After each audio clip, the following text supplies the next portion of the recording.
वासुदेवाय हरे परमात्मने प्रणतः क्लेशनाशाय गोविन्दाय नमो नमः। खण्डमण्डलाकारं व्याप्तं येन चराचरं तत्पदं दर्शितं येन तस्मै श्रीगुरुवे नमः। ध्यानमूलं गुरुर्मूर्ति पूजामूलं गुरुपदं मन्त्रमूलं गुरुवाक्यं मोक्षमूलं गुरुकृपा।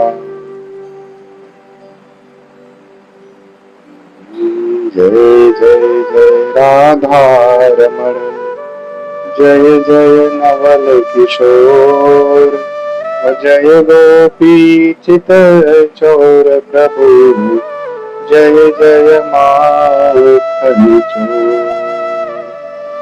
श्री राधे मेरी माँ तू है पिता मेरो घनश्याम दोनों के चरण में मेरा कोटि कोटि प्रणाम।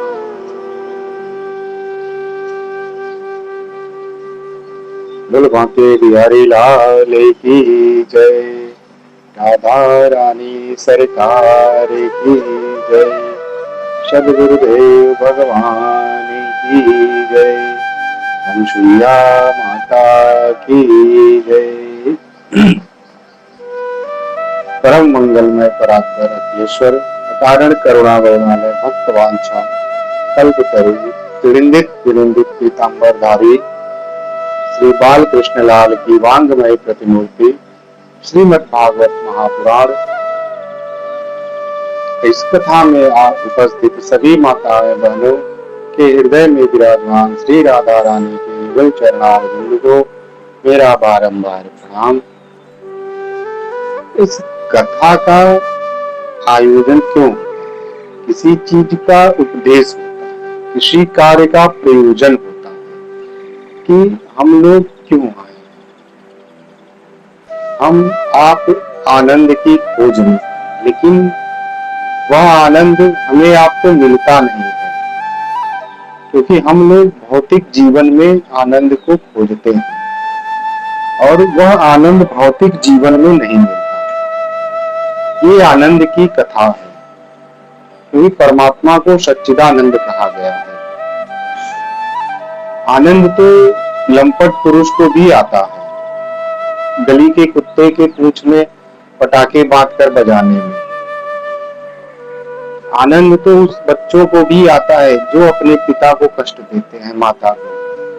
आनंद तो उस पुरुष को भी आता है जो अपनी स्त्री को प्रताड़ित करता है। लेकिन परम आनंद की जो खोज है वह हमें कहां से मिलेगा? वह आनंद भगवान श्री कृष्ण ही है, क्योंकि राम के आगे की कथा श्री कृष्ण है। इसको भी परमानंद कहते हैं।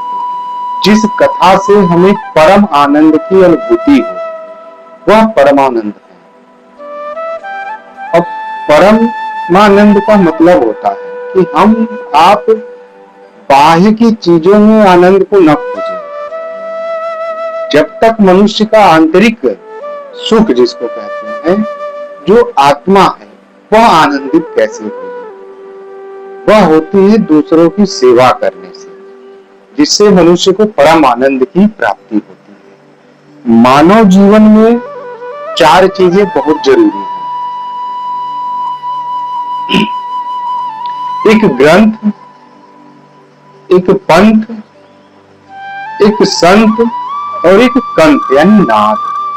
क्योंकि जो ये चार चीजें हैं, एक ग्रंथ का आश्रय लीजिए कि जिसके सहारे आप अपने जीवन को आगे बढ़ा सकें। चाहे वह श्रीमद् भागवत हो, चाहे वह रामचरितमानस हो, गीता हो, महाभारत हो, उसी एक ग्रंथ के सहारे रहिए। एक संत, एक गुरु को अपने जीवन में आप लोग बनाइए,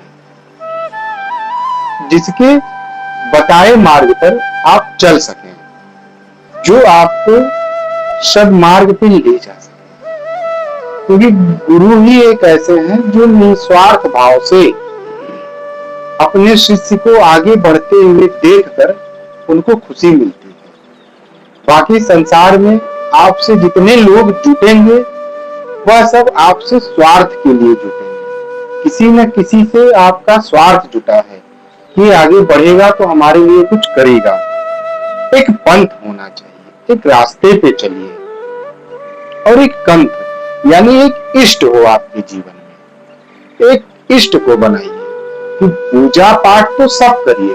देखिए, पूजा पाठ हम लोग जब शुरुआत करते हैं तो मानव जीवन में वो सब कुछ पढ़ता, हनुमान चालीसा भी पढ़ेगा, दुर्गा चालीसा भी पढ़ेगा, कृष्ण जी का भी नाम जपेगा, राधे राधे भी बोलेगा, राम राम भी बोलेगा। तो ये मनुष्य की पहली सीढ़ी है, प्राइमरी स्टेज है कि प्राइमरी में बच्चों को सब सिखाया जाता है, क ख ग घ लेकर 1 2 3 4 सब कुछ सिखाया जाता है। लेकिन जैसे जैसे उसकी कक्षाएं बढ़ती हैं तो उसके विषय कम होते जाते हैं, और जब वो रिसर्च करने लगता है तो उसको एक सब्जेक्ट पे ही रिसर्च करता है। तो उसी तरह जब कोई साधक या भजनानंदी धीरे धीरे अपने भजन को बढ़ाता है और साधना को अपने तेज करता है तो धीरे धीरे एक इष्ट बनाता है अपने जीवन में।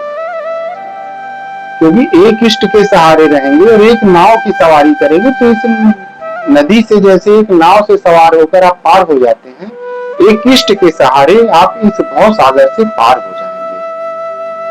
तो एक इष्ट बनाइए। भागवत क्यों सुने हम?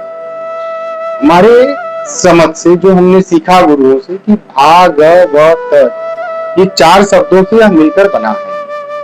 भा से मतलब होता है प्रकाश, ग से ज्ञान, व से वैराग्य, त से त्याग, यानी जिससे हमें ज्ञान मिले, जिससे हमें प्रकाश हो। प्रकाश मतलब कि बाहरी प्रकाश नहीं, बाहरी तो रास्ता वो दिखाएगा ही बाहर का कि आप कैसे बाहर चलेंगे, कैसे अपने जीवन का निर्वहन करेंगे। कठिनाई आने पर भी परमात्मा श्री कृष्ण कितने आनंद से रहते थे। भगवान श्री कृष्ण की यही खासियत थी कि उनके चेहरे पर हमेशा मुस्कान होती थी।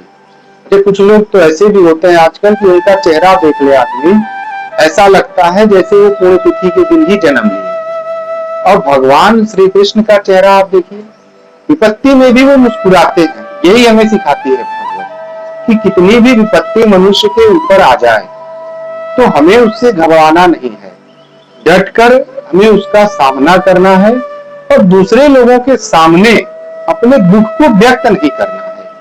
ये हमें भागवत सिखाती है। ये प्रकाश है, ये हमारे धर्म का प्रकाश है जिससे कि हम प्रकाशित हो रहे हैं। और इसी के सहारे बाहरी प्रकाश नहीं कि बाहर सुबह अंधेला होगा तो सुबह सूर्योदय भी होगा, ऐसा नहीं है। मानव जीवन में भी अगर विपत्ति आई है तो उसका रास्ता है, और दुख है तो सुख है, सुख है तो दुख है। यही मानव जीवन का मूल उद्देश्य है। यदि किसी मनुष्य के जीवन में सुख ही सुख रहेगा तो भी जान लीजिए कि वो सही मार्ग पे नहीं चल रहा है। कठिनाइयां आना अच्छी चीज है, उससे विचलित मत होइए। ये चीज हमें ग्रंथ सिखाएगी। जब हम एक ग्रंथ का सहारा लेते हैं तो वह ग्रंथ हमें प्रकाशवान करती है, आंतरिक प्रकाश भी देती है और बाहरी प्रकाश भी देती है। जो आंतरिक प्रकाश है वो हमें अपने आप को, जो हमसे गलत हुआ है उसको आप भूल जाइए। आज से आप समझिए कि हमारा नया जन्म हुआ है, ये हमें धर्म से मिलेगा और धर्म की शरण में आइए। भगवान श्री कृष्ण अर्जुन से ही कहते हैं कि अर्जुन सब कुछ छोड़ो और सब कुछ छोड़ के तुम मेरी शरण में आओ।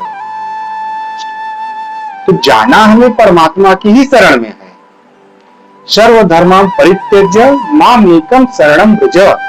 अर्जुन तुम सब कुछ त्याग करके मेरी शरण में आओ। तो इसका क्या मतलब है कि जब तक हम अपने अंदर से सब कुछ छोड़ने का मतलब कि परिवार छोड़ना नहीं, घर छोड़ दे, बच्चे छोड़ दे, परिवार छोड़ने, ये अर्थ नहीं था परमात्मा। उन्होंने कहा कि अपने अंदर से मोह को छोड़ो, अहंकार को छोड़ो, दंभ को छोड़ो। जो देखिए भागवत में जो शिशुपाल है वो हमारे शरीर में भी है। शिशुपाल भगवान से ईर्ष्या करता था, तभी तो वो परमात्मा को गाली देता था। वो ईर्ष्या रूप में हमारे शरीर में विद्यमान है, उसको आप लोग खत्म करिए ईर्ष्या को। भगवान ने शिशुपाल का वध किया, मतलब जब हमें परमात्मा मिलेंगे, जब हमें उनका दर्शन होगा, तो हम जो है हमारे अंदर जो ईर्ष्या रूपी शिशुपाल विद्यमान है वह नष्ट होगा। कंस क्या है? कंस कौन है? कंस रूपी अहंकार हमारे शरीर में विद्यमान है। कंस को ये अहंकार था अपने बल का, अपने सत्ता का, तभी उसने अपने पिता को मारकर बंदी गृह में बंद कर दिया, महाराज उग्रसेन को, क्योंकि उसे सत्ता चाहिए थी, उसके अंदर अहंकार था। तो जब तक हम वो अहंकार नहीं त्यागेंगे तब तक हमें परमात्मा नहीं मिलेंगे। तो परमात्मा ने उस अहंकार रूपी कंस का वध किया, ईर्ष्या रूपी शिशुपाल का वध किया। ये भागवत है, इन सबको त्याग करके हम यहाँ उपस्थित होना पड़ेगा, जो हमें परमात्मा तक पहुंचाएगा। अहंकार में मनुष्य परमात्मा से नहीं मिलता है। ज्ञान, ज्ञान किसे कहते हैं? यह बाहरी ज्ञान होना नहीं है, ये ज्ञान नहीं है। ज्ञान के लिए हमें धर्म की शरण में जाना पड़ेगा, तो धर्म हमें सिखाएगा कि असली ज्ञान क्या है। ये तो हम आज जो शिक्षा ले रहे हैं वो हमें भौतिक सुख प्राप्त करेगा, उससे हमें ज्ञान नहीं। रामचरितमानस में चौपाई आती है, बाबा तुलसी ने लिखा है कि बिनु सत्संग विवेक न होई, और राम कृपा बिनु सुलभ न सोई। मतलब बिनु सत्संग विवेक न होई, मतलब बिना सत्संग का हमें विवेक नहीं होगा। इसका क्या मतलब है कि अभी तक जो हमने स्कूल में शिक्षा ग्रहण किया, क्या वह विवेकहीन है? इसका तो ही मतलब होता है। हाँ, वह शिक्षाएं आधुनिक शिक्षा है, वो हमें शिक्षित बना सकती है लेकिन संस्कारी नहीं बना सकती। जरूरी नहीं है कि एक शिक्षित पुरुष संस्कारी हो, लेकिन यह जरूरी है कि एक संस्कारी पुरुष शिक्षित होगा, उसके अंदर इतना ज्ञान जरूर होगा कि किसके साथ हमें कैसा व्यवहार करना है। यह ज्ञान हमें धर्म से मिलता है, यह ज्ञान हमें सत्संग से मिलता है। सत्संग का क्या मतलब होता है? कि सत्पुरुषों का संग करना, यही सत्संग है। कि जब हम सत्पुरुष हैं, जिसके अंदर सत्य बोलने की चेष्टा हो, वही सत्पुरुष है। देखिए, उसी को सत्संग कहते हैं। ऐसा नहीं है कि सत्संग में जाकर हम प्रपंच को सुने, ना। जहां सत्पुरुषों का संग हो, साधु संग हो, वही सत्संग है। वैराग्य, वैराग्य किसे कहते हैं? वैरागी पुरुष कौन है? अष्टावक्र गीता में वैराग्य की बहुत अच्छी जो है परिभाषा दी गई है कि वैराग्य किसे कहते हैं। कि हम कपड़ा नहीं पहनेंगे, हम गिरवा धारण कर लेंगे, हम घर परिवार छोड़ देंगे, क्या हम वैरागी हो जाएंगे? नहीं, ऐसा नहीं है। यदि हमें कपड़ा त्यागने से हम वैरागी हो जाए, तो जो नंगे टहल रहे हैं उनसे बड़ा वैरागी कोई नहीं है। तो सबसे बड़ा वैरागी तो पशु है जो निर्वस्त्र टहल रहा है, लेकिन नहीं, वह वैराग्य नहीं। आत्मा से वैराग्य। आप इस सृष्टि में रहिए, लेकिन अपने अंदर से सृष्टि के मोह को नष्ट करिए, इसको वैराग्य कहते हैं। जो चीज हमारे पास है और उसमें हम लिप्त ना हो, वही हमारा असली वैराग्य है। अतः से त्याग, त्याग किसको कहते हैं? अपने अंदर से अपने जीवन की जो सुख सुविधाएं हैं उसको आप त्यागिए। यदि आप जमीन पे भी सोएंगे तो आपको अच्छी नींद आएगी, इसी को त्याग कहते हैं। अब आपके पास गद्दा नहीं है तो आप सोएंगे कहां से? तो जब जो चीज रहती है उसको छोड़ दे मनुष्य, वह असली त्याग है। ये हमें भागवत सिखाती है, जो हमें असली चीजों को प्रदान करे। पुराण के 5 लक्षण हैं, इस भागवत के 10 लक्षण यहाँ बताए गए हैं।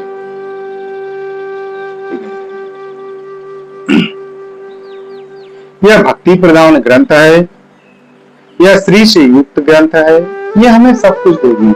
यम यम चिंतयते कामम तम तम प्राप्नोति निश्चितम। आपके अंदर जो भी इच्छा होगी, आप एक ग्रंथ का सहारा लीजिए। मैंने पहले ही कहा था कि एक ग्रंथ होना हमारे जीवन में बहुत जरूरी है। तो जिससे क्या होगा कि आप एक ग्रंथ के सहारे रहेंगे, तो वह आपको जीवन में सही चलना सिखाएगा। भागवत में जीवन के सारे पहलुओं को दर्शाया गया है। आइए हम आप भागवत में प्रवेश करते हैं और भागवत के प्रथम श्लोक का हम और आप दोनों लोग मिलकर गान करते हैं। सच्चिदानंद रूपाय विश्वोत्पत्त्यादि हेतवे तापत्रय विनाशाय श्री कृष्णाय वयं नुमः। श्री कृष्णाय वयं नुमः। इस श्लोक में परमात्मा के जो है स्वरूप का वर्णन किया गया है कि परमात्मा है कैसे। प्रारंभ में ही भगवान श्री कृष्ण को नमन किया गया है कि भगवान श्री कृष्ण है कैसे। पहली बात कि सच्चिदानंद स्वरूप है, कि परमात्मा का स्वरूप परिचय है कि सत चित और आनंद। तो पहले सत चित यानी सत्ता, जिसको कहते हैं एग्जिस्टेंस, ये कभी परिवर्तित होने वाली सत्ता नहीं है। आजकल की सत्ता 10 साल 5 साल 15 साल इससे ज्यादा नहीं है, लेकिन एक अखंड सत्ता है जो इस पृथ्वी के न रहने के पहले भी थी, पृथ्वी है तब भी है, पृथ्वी नहीं रहेगी तब भी वह सत्ता विद्यमान है। जो कुछ भी आज दिख रहा है वह श्री कृष्ण परम ब्रह्म ही है। जैसे सर्वम खलु इदम ब्रह्मा, ये सारा संसार, ये सारा वैधव्य परमात्मा में ही दिखाई पड़ रहा है, उसी ब्रह्म में ही दिखाई पड़ता है। वास्तव में ब्रह्म के अतिरिक्त हमें कुछ भी दिखाई नहीं पड़ता। ये जो सत्ता है इसका अस्तित्व है, लेकिन ये जड़ नहीं है। जड़ तत्व मतलब यदि हम परमात्मा के पास जा रहे हैं तो हमें कुछ मिलेगा, तो इसकी सत्ता अखंड है। आज यदि भगवान के दर्शन करने से मनुष्यों के कष्ट न हरण होते तो लोग भगवान के पास न जाते। ये कलयुग के मनुष्य हैं, जहां इनको स्वार्थ दिखता है वहां यह सबसे पहले जाता है। दूसरी चीज आती है चित्त, यानी जीवंत है। ये उसी से चैतन्य है, चैतन्यता है भगवान में। भगवान पत्थर नहीं है, परमात्मा चैतन्य है, उसके अंदर प्राण है। और तीसरा शब्द है आनंद, यानी जीवंत। लेकिन आनंद हो या ना हो सब फीका फीका लगता है मानव जीवन में। देखिए, परमात्मा ने हमारा जो शरीर बनाया, इसमें फेस बनाया, इस चेहरे पर जो है हमारे जीव कैसे हमारा शरीर चल रहा है वह सारी चीजें दिखती हैं। यदि हम दुख में होंगे तो ये चेहरा हमें दिखा देगा, यानी ये स्क्रीन है हमारा। आप कितना भी महंगा मोबाइल ले लीजिए, यदि उसका स्क्रीन ही खराब है तो उसको लेने न लेने से कोई फायदा नहीं है। तो इस स्क्रीन के माध्यम से हम अपनी भावनाओं को व्यक्त करते हैं, यानी हम जो हमारा यह पेश है इससे हमारी भावनाएं व्यक्त होती हैं। कि हम दुख में हैं तो चेहरा हमारा बता देगा। तो इतना अच्छा परमात्मा ने जो है हमारा स्क्रीन बनाया। सत से होना, चित से जीना और आनंद से सारे भाग होते हैं। यह है सच्चिदानंद। सत से संबंध है कर्म का, चित से संबंध है ज्ञान का और आनंद से संबंध है भक्ति का। क्या मतलब कि सत शब्द से कर्म प्रधान है, चित शब्द आनंद ज्ञान प्रधान है और आनंद शब्द जो है वह भक्ति प्रधान है। यानी स्वरूप परिचय में सत चित और आनंद तीनों बातें हैं परमात्मा की। कि भगवान श्री कृष्ण जब मुस्कुराते हैं तो हमको उनके अंदर बहुत आनंद की प्राप्ति होती है। तो जब हम परमात्मा को नमस्कार करते हैं तो हम दोनों हाथ जोड़ते हैं, फिर माथा झुकाते हैं और हृदय के भाव को अपने समर्पित करते हैं। इन तीनों को जब हम मिलाते हैं तो हम परमात्मा को नमन करते हैं, यानी माथा झुकाते हैं। यह बुद्धि के संबंध में है, चित्त के अंश में बुद्धि है, और हृदय के भाव को जब हम मिलाते हैं तो वह आनंद के अंश में है। जब इन तीनों का मिलन होता, हाथ, बुद्धि और भाव, तभी हम जाके परमात्मा को सही नमस्कार करते हैं। ऐसे नहीं, ऐसे तो कोई भी ऐसे जुड़ा नहीं होता ना। अपने बुद्धि को समर्पित करिए, अपने हाथों को जोड़ते हैं, माथा झुकाया हमने, यानी अपने आप को हमने समर्पित कर दिया परमात्मा के समक्ष, तब जाकर होता है कि श्री कृष्णाय वयम नुमः, हम श्री कृष्ण को नमस्कार करते हैं। हम नहीं, हम सब वयम नुमः, यानी हम सब परमात्मा श्री कृष्ण को नमस्कार करते हैं। देखिए, परमात्मा चैतन्य है। कभी कभी भगवान अवतार लेते हैं तो कभी सद्गुण को प्रकट करते हैं, कभी चिद्गुण को प्रकट करते हैं, और कभी कभी परमात्मा आनंद को भी प्रकट करते हैं। होते तीनों एक ही हैं, इसमें कोई अंतर नहीं है कि परमात्मा कुछ भी अलग है। आज हमने अध्ययन किया कुछ और कल हमने अध्ययन किया कुछ, ना, ऐसा कुछ नहीं है। परमात्मा ही है, वह आनंद के स्वरूप में भी है, बुद्धि के भी स्वरूप में है, तो परमात्मा सब में दिखता है।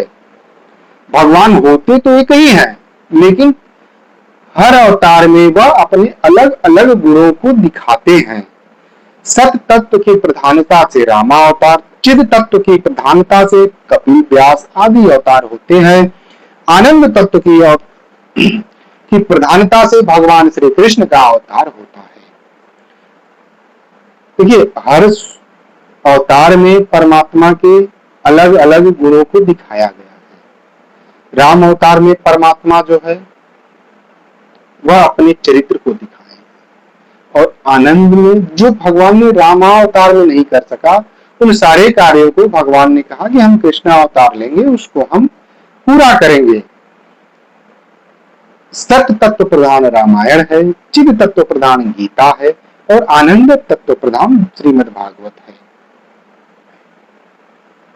रामायण प्रयोग शास्त्र है, गीता वियोग शास्त्र है, गीता योग शास्त्र है, और भागवत वियोग शास्त्र है। कहते हैं ना कि परमात्मा का सामर्थ्य कैसा है।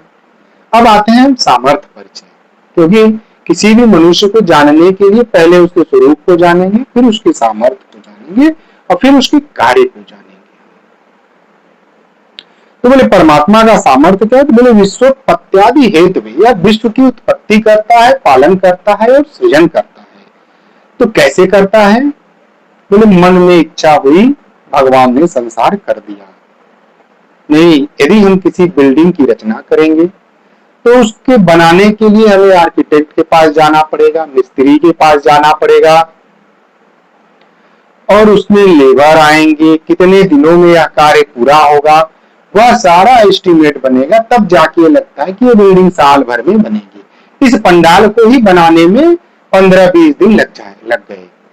कितने वर्कर लगे, बहुत सारे लगे। लेकिन परमात्मा क्या है, बोले सृष्टि कैसे हुई, परमात्मा ने इच्छा किया, सृष्टि हो गई। करता क्या है, बोले सबका पालन करता है, सृजन करता है,